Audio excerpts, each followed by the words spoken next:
Assalamualaikum warahmatullahi wabarakatuh. Saya Natasha Ruslan Permai, nomor induk mahasiswa 21106620252. Program Studi Manajemen kelas C. Untuk memenuhi tugas UTS mata kuliah Pendidikan Agama Islam, saya di sini akan menjelaskan mengenai pernikahan. Salah satu fase dalam hidup yang lazimnya dijalani seorang muslim adalah menemukan pasangan hidup dan melangsungkan pernikahan. Jika sudah mampu dan matang secara emosional, dengan menikah, seseorang dapat menyempurnakan separuh agamanya. Dari malihai rumah tangga, berbagai hal yang selama ini dikategorikan sebagai dosa jika dilakukan dengan suami atau istrinya dicatat sebagai ibadah di sisi Allah Subhanahu wa taala. Hal ini tergambar dalam hadis yang diriwayatkan Anas bin Malik bahwasanya Rasulullah Shallallahu alaihi wasallam bersabda, "Siapa yang diberi karunia oleh Allah seorang istri yang solihah, berarti Allah telah menolongnya untuk menyempurnakan setengah agamanya. Karena itu bertakwalah kepada Allah setengah sisanya." Hadis riwayat Baihaqi. Pengertian nikah sendiri, menurut KBBI, nikah adalah perjanjian perkawinan antara laki-laki dan perempuan sesuai dengan ketentuan hukum dan ajaran agama. Secara istilah, pernikahan adalah akad yang menghalalkan pergaulan antara laki-laki dan perempuan yang bukan mahramnya. Dari akad itu juga muncul hak dan kewajiban yang mesti dipenuhi masing-masing pasangan. Ketentuan mengenai pernikahan ini gambar dalam firman Allah Subhanahu wa taala dalam Al-Qur'an surah Ar-Rum ayat 21. Dan di antara tanda-tanda kekuasaannya ialah Dia menciptakan untukmu istri-istri dari jenismu sendiri, supaya kamu hidup tentram bersamanya. Dan Dia juga telah menjadikan di antaramu suami istri rasa cinta dan kasih sayang. Sesungguhnya pada yang demikian itu benar-benar terdapat tanda-tanda bagi kaum yang berpikir. Ar-Rum ayat 21. Dilansir dari NU Online, pada dasarnya hukum nikah adalah sunnah. Artinya, siapa yang mengerjakannya mendapatkan pahala, namun tidak berdosa jika meninggalkannya. Hal ini berdasarkan imbauan dari Nabi Muhammad SAW. "Wahai para pemuda, barang siapa di antara kalian berkemampuan untuk nikah, maka nikahlah, karena nikah itu lebih menundukkan pandangan dan lebih membentengi farji atau kemaluan, dan barang siapa yang tidak mampu, maka hendaklah ia puasa, karena puasa itu dapat membentengi dirinya." Hadis riwayat Bukhari dan Muslim. Kendati demikian, berdasarkan konteks dan keadaan yang dialami seorang muslim, hukum sunnah tadi dapat berubah menjadi makruh. Sebagai misal, jika ada keinginan menikah, namun sebenarnya ia tidak memiliki kemampuan untuk menafkahi keluarganya, demikian juga hukum sunnah tadi dapat menjadi wajib jika seseorang sudah memiliki kelapangan harta dan mampu memberikan hak dan kewajiban dalam rumah tangga. Namun ia meninggalkan ibadah nikah ini tanpa alasan yang jelas. Malahan ia cenderung akan jatuh ke dalam dosa dan perzinaan.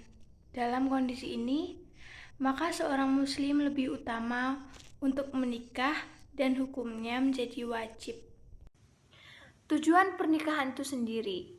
Dalam uraian indahnya membangun mahlihai rumah tangga yang diterbitkan Kementerian Pendidikan dan Kebudayaan, disebutkan beberapa tujuan dilangsungkannya pernikahan. Tujuan-tujuan ini berupaya untuk mengantarkan seorang muslim agar memperoleh kebahagiaan di dunia dan akhirat. Yang pertama, memenuhi kebutuhan dasar manusia. Pernikahan bertujuan untuk memenuhi kebutuhan dasar manusia. Kebutuhan itu terdiri dari kebutuhan emosional, biologis, rasa saling membutuhkan, dan lain sebagainya.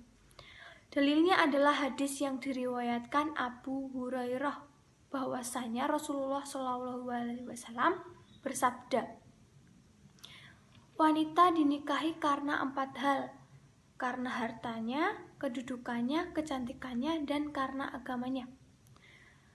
Nikahilah wanita karena agamanya, maka kamu tidak akan celaka.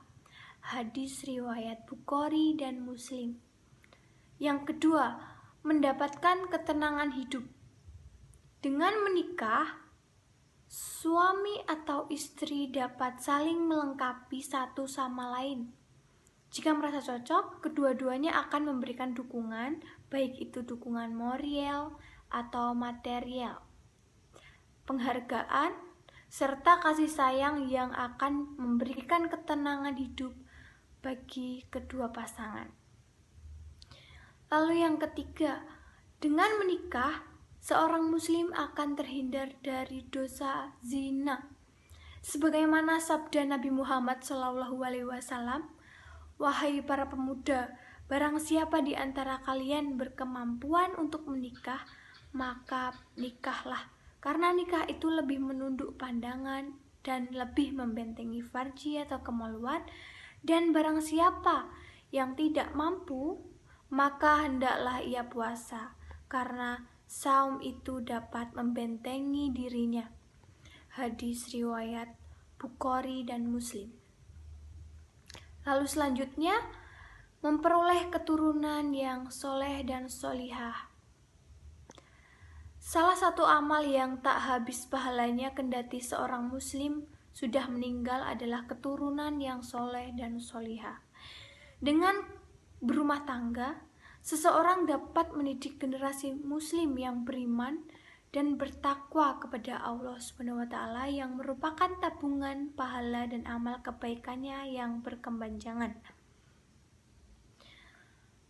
Allah telah menjadikan dari diri kamu itu pasangan suami istri dan menjadikan bagimu dari istri-istrimu itu anak-anak dan cucu-cucu dan memberimu rezeki yang baik-baik, maka mengapalah mereka. Dalam pernikahan juga terdapat rukun dan syariat sah nikah dalam Islam. Yang pertama, terdapat calon pengantin laki-laki dan perempuan yang tidak terhalang secara syar'i untuk menikah. 2. Ada wali dari calon pengantin perempuan. 3. Dihadiri 2 orang saksi laki-laki yang adil untuk menyaksikan sah tidaknya pernikahan. Yang keempat, diucapkannya ijab dari pihak wali pengantin, perempuan atau yang mewakilinya. Yang kelima, diucapkannya kabul dari pengantin laki-laki atau yang mewakilinya. Persaksian akad nikah tersebut berdasarkan dalil hadis secara marfu. Tidak ada nikah kecuali dengan adanya wali dan 2 saksi yang adil. Hadis riwayat Al-Hamsah kecuali An-Nasa'i. Terima kasih. Sekian presentasi dari saya. Kurang lebihnya mohon maaf. Wassalamualaikum warahmatullahi wabarakatuh.